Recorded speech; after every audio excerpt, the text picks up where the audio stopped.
efectivamente hubo unas primarias, había una candidatura que era la candidatura que de alguna forma proponía y respaldaba Podemos Estatal, que se proponía ser respaldada desde Madrid, que era Alba González, en aquel momento secretaria de organización del partido aquí en Asturias. Y bueno, y había otra parte del partido, otra sensibilidad dentro del partido, que decidimos conformar una candidatura alternativa y presentarnos.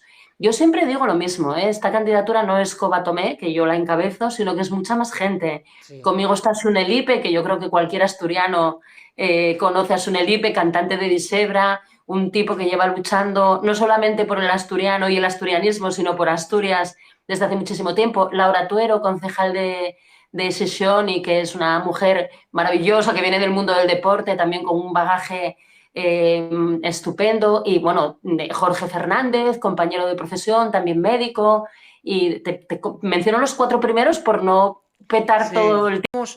el Alloriada por las consecuencias que puede tener de cara al electorado que dirán, vea, si estos péguense entre ellos, ¿cómo van a solucionarles nuestras cuestiones? ¿No? ¿No te parece un poco una tiempo. imagen un poco mala? Imagínate, claro, claro, para mí es una preocupación diaria. Claro, Mira, yo creo que cuando ganamos las primarias, bueno, la dirección del partido debería haberse puesto a disposición de la candidatura para todo lo que es la campaña, ¿no?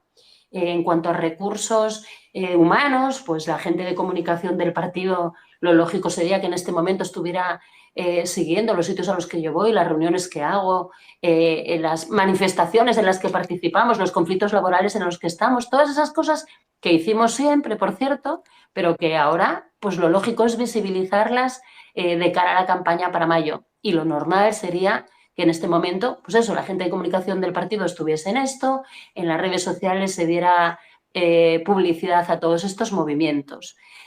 Como te digo,